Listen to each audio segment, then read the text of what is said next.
Assalamualaikum warahmatullahi wabarakatuh. Halo Brosis, selamat datang kembali di Baca Jurnal, sebuah ruang santai tapi berbobot, tempat kita membedah topik-topik menarik melalui artikel jurnal ilmiah untuk menambah wawasan sekaligus mempertajam cara berpikir kita.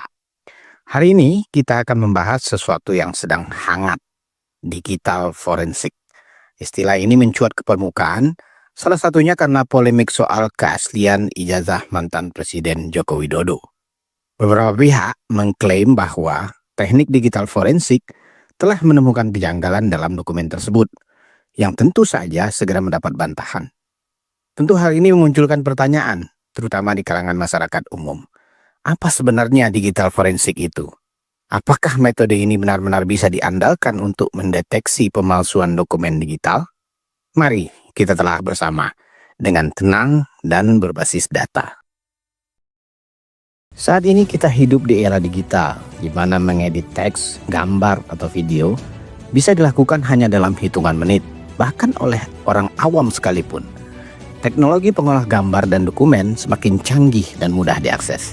Akibatnya, potensi penyalahgunaan juga semakin besar. Lalu, ketika sebuah dokumen tampak mencurigakan, apa yang bisa kita lakukan secara ilmiah untuk membuktikan keasliannya? Disinilah digital forensik berperan. Secara sederhana, digital forensik adalah ilmu yang mempelajari bagaimana menelusuri, memverifikasi, dan menganalisis jejak digital, baik yang terlihat maupun yang tersembunyi. Dan untuk memahami seberapa akurat pendekatan ini, kita akan melihat hasil-hasil penelitian yang telah dipublikasikan. Yuk, kita bongkar tumpukan jurnal kita. Jurnal pertama yang kita bahas berasal dari Egyptian Journal of Forensic Science, volume 6 tahun 2016. Judulnya Penyelidikan Forensik Terhadap Dokumen yang Dimanipulasi dengan Komputer Melalui Teknik Pengolahan Gambar.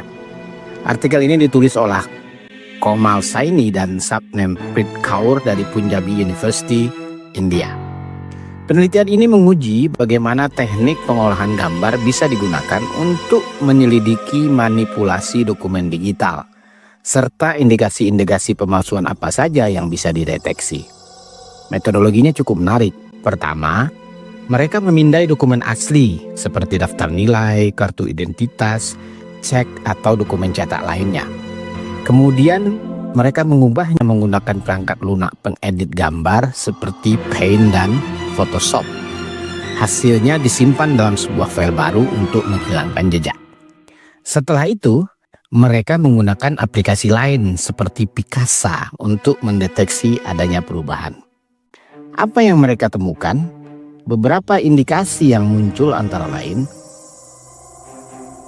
gangguan pada permukaan dokumen, ketidakteraturan huruf dan spasi, gangguan piksel, warna teks yang tidak seragam, munculnya bintik-bintik di sekitar teks yang disisipkan.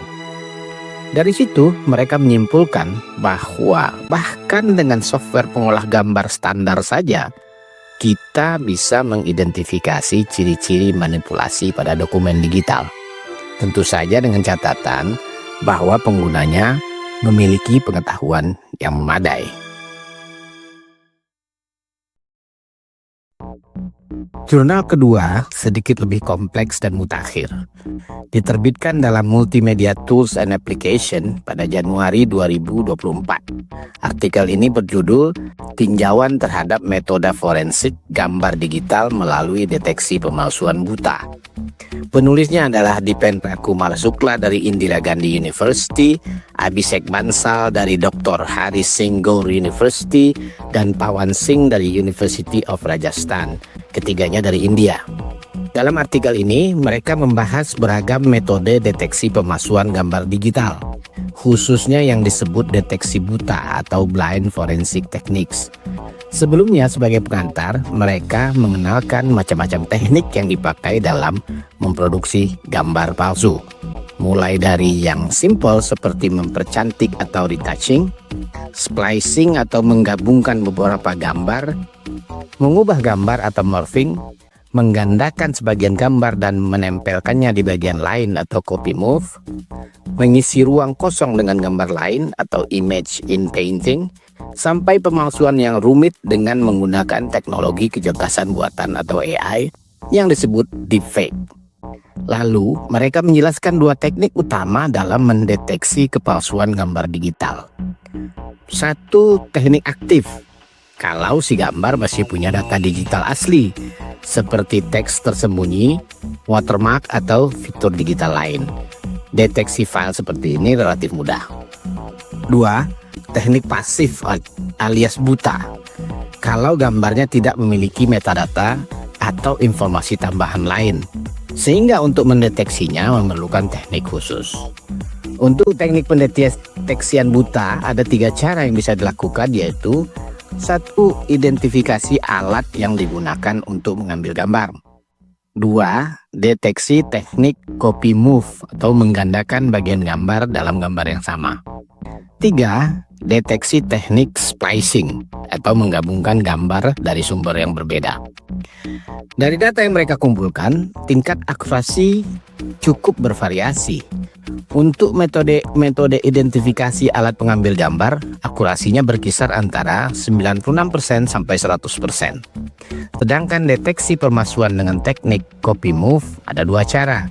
Pertama, dengan memanfaatkan fitur-fitur kunci dalam sebuah gambar digital yang disebut teknik key point.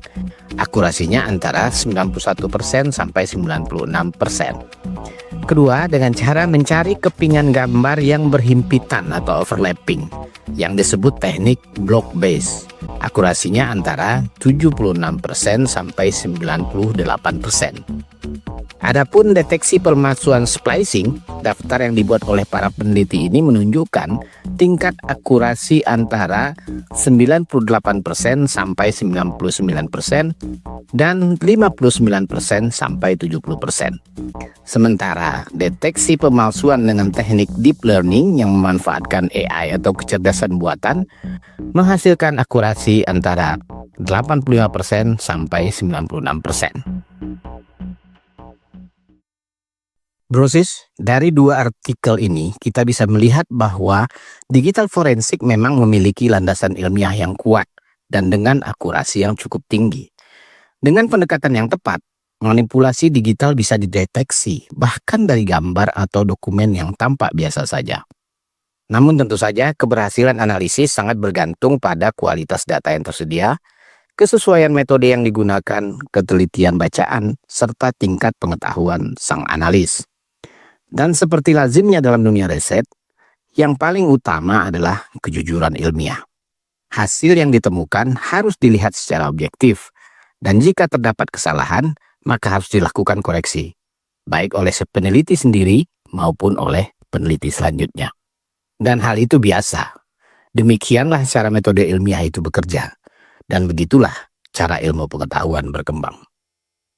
Terima kasih sudah menyimak Baca Jurnal hari ini. Jika Anda merasa konten ini bermanfaat, silahkan tinggalkan komentar di bawah.